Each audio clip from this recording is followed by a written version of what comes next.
ನಮಸ್ಕಾರ. ಇವತ್ತಿನ ವಿಷಯ ದೊಡ್ಡ IPOಗಳಲ್ಲಿ ಅತಿ ಕಡಿಮೆ ಲಾಭ, ಅಂಕಿ ಅಂಶಗಳು. ನಾನು ಡಾಕ್ಟರ್ ಭರತ್ ಚಂದ್ರ. ವಿಡಿಯೋಗಳ ಉದ್ದೇಶ ಕನ್ನಡಿಗರ ಫೈನಾನ್ಷಿಯಲ್ ಎಜುಕೇಶನ್. ಇದೀಗ ಹುಂಡೈ ಮೋಟಾರ್ಸ್ ಅವ್ರದ್ದು ದೊಡ್ಡ IPO ಬರ್ತಾ ಇದೆ. ಟೋಟಲ್ ವ್ಯಾಲ್ಯೂ 27,870 ಕೋಟಿ. ನಾಳೆ ಪ್ರಾರಂಭ ಆಗ್ತಾ ಇದೆ.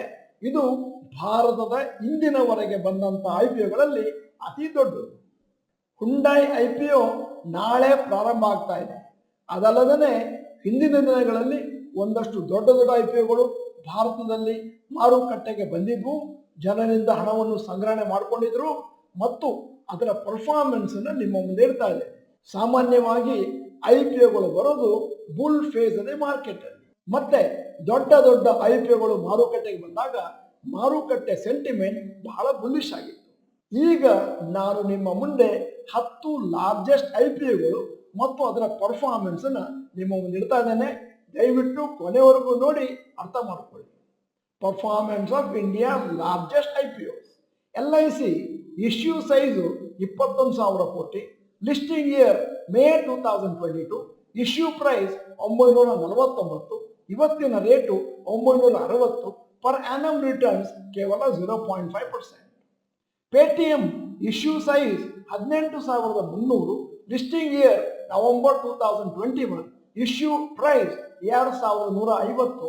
ಇವತ್ತಿನ rate 718 -31%. Coal India issue size 15,200.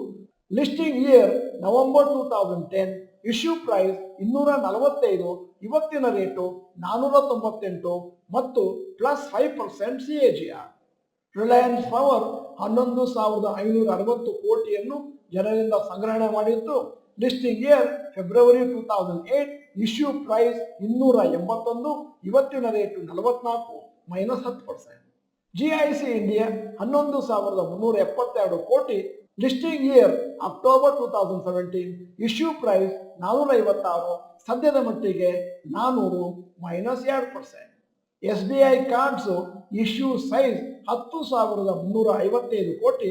Listing year March 2020. Issue price 755. ಇವತ್ತಿನ rate 739. Per annum returns -0.5%. New India assurance 9,600 ಕೋಟಿಯನ್ನು ಜನರಿಂದ ಸಂಗ್ರಹಣೆ ಮಾಡಿಕೊಂಡಿತ್ತು. Listing year November 2017. Issue price 400. ಸದ್ಯಕ್ಕೆ 216 -8% ರಿಟರ್ನ್ಸ್. ಝೊಮ್ಯಾಟೊ 9,375 ಕೋಟಿಯನ್ನು ಜನರಿಂದ ಸಂಗ್ರಹಣೆ ಮಾಡಿತ್ತು. Listing year July 2021. Issue price 76. ಇವತ್ತಿನ rate 280. Per annum returns 48%. DLF 9,188 crores issue size. Listing year July 2007. Issue price 525. Current price 862. Per annum returns ಕೇವಲ 3%.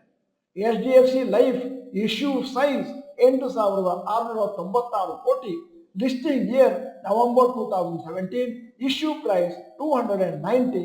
Current price 741. Per annum returns 14%. SBI life issue size 8,386 ಕೋಟಿ. Listing year October 2017.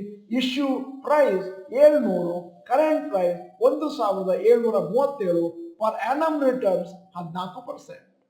ಅಂದರೆ 11 largest IPOಗಳಲ್ಲಿ 8 lower returns ಕೊಟ್ಟಿದೆ bank FD ಗಿಂತ. ಮತ್ತೆ 3 ಕಂಪನಿಗಳಲ್ಲಿ ಸುಮಾರಾಗಿ ಒಳ್ಳೆ ರಿಟರ್ನ್ಸ್ ಬಂದಿದೆ. ಅಂದರೆ ಹೇಳಿಕೊಳ್ಳುವಷ್ಟು ಇಲ್ಲದಿದ್ದರು. ಆದ್ದರಿಂದ ಹುಂಡೈ ಮೋಟಾರ್ಸ್ IPO ಯಾವ ರೀತಿ ಪರ್ಫಾರ್ಮೆನ್ಸ್ ಕೊಡಬಹುದು ಅಂತ ಕಾದು ನೋಡಬೇಕಾಗಿದೆ. ಸದ್ಯದ ಮಟ್ಟಿಗೆ ಹುಂಡೈ IPOದ ಅಂಕಿ ಅಂಶಗಳು ನೋಡಿದ್ರೆ ಅಷ್ಟೊಂದು ಎನ್ಕರೇಜ್ಮೆಂಟ್ ಕಾಣ್ತಾ ಇಲ್ಲ ಇನ್ವೆಸ್ಟರ್ಸ್ಗೆ. ಆದ್ದರಿಂದ ಏನಾದರೂ ಎಕ್ಸೆಪ್ಷನ್ ಇದೆಯಾ ಅಂತ ಕಾದು ನೋಡಬೇಕು. ಹುಂಡೈ ಇಂಡಿಯಾ ಕಾಂಟ್ರಿಬ್ಯೂಷನ್ ಮಾಡ್ತಾ ಇರೋದು 6.5% of Hyundai global revenues and 8% profitability. ಆದರೂ ಕೂಡ ಹುಂಡೈ ಅವರು ಪ್ರೀಮಿಯಂ ವ್ಯಾಲ್ಯೂಯೇಷನ್ ಅನ್ನು ಕೇಳ್ತಾ ಇದ್ದಾರೆ. ಭಾರತದ ಮಾರುಕಟ್ಟೆಯಲ್ಲಿ ಅವರ ಪೇರೆಂಟ್ ಎಂಟಿಟಿಗೆ ಹೋಲಿಕೆ ಮಾಡಿದ್ದಾರೆ.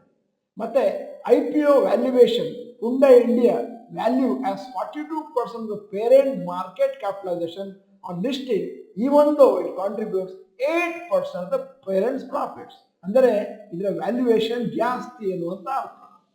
ಹುಂಡಾಯಿ India IPO large IPO over subscription ಆಗುವಂತ ಚಾನ್ಸಸ್ ಕಡಿಮೆ when compared to smaller IPOs. ಮತ್ತೆ ಯಾರು ಅಪ್ಲಿಕೇಶನ್ ಆಗ್ತಾರೋ ಎಲ್ಲರಿಗೂ ಕೂಡ ಅಲಾಟ್ಮೆಂಟ್ ಸಿಕ್ಕುವಂತ ಚಾನ್ಸಸ್ ಇದೆ. ಯಾಕಂದ್ರೆ ಬಹಳಷ್ಟು ಷೇರುಗಳು ಮಾರಾಟದಲ್ಲಿದ್ದಾವೆ ಮತ್ತು ಜನರಿಂದ ಸಂಗ್ರಹಣೆ ಮಾಡುವ ಮೊತ್ತವು ಕೂಡ ಬಹಳ ಜಾಸ್ತಿ. ಹುಂಡಾಯಿ ಪೇರೆಂಟ್ ಕಂಪನಿಯವರು ತಮ್ಮ 17.5% ಸ್ಟೇಕ್ ಅನ್ನ ಈ IPOದಲ್ಲಿ ಮಾಡ್ಕೊಳ್ತಾರೆ. ಮತ್ತೆ ಮುಂದಿನ ದಿನಗಳಲ್ಲಿ 7.5% ಷೇರುಗಳನ್ನು ಡೈಲ್ಯೂಟ್ ಮಾಡುವಂತ ನಿರ್ಧಾರವನ್ನು ಕೂಡ ಕೈಗೊಂಡಿದ್ದಾರೆ. ಅದರಿಂದಾಗಿ ಹುಂಡೈ ಮೋಟಾರ್ಸ್ IPOದಲ್ಲಿರುವಂತಹ ಷೇರುಗಳನ್ನು ಮಾರ್ಕೊಳ್ಳಿಕ್ಕೆ ಕಂಪನಿಗೆ ಸೆಲ್ಲಿಂಗ್ ಪ್ರೆಷರ್ ಇರಬಹುದು.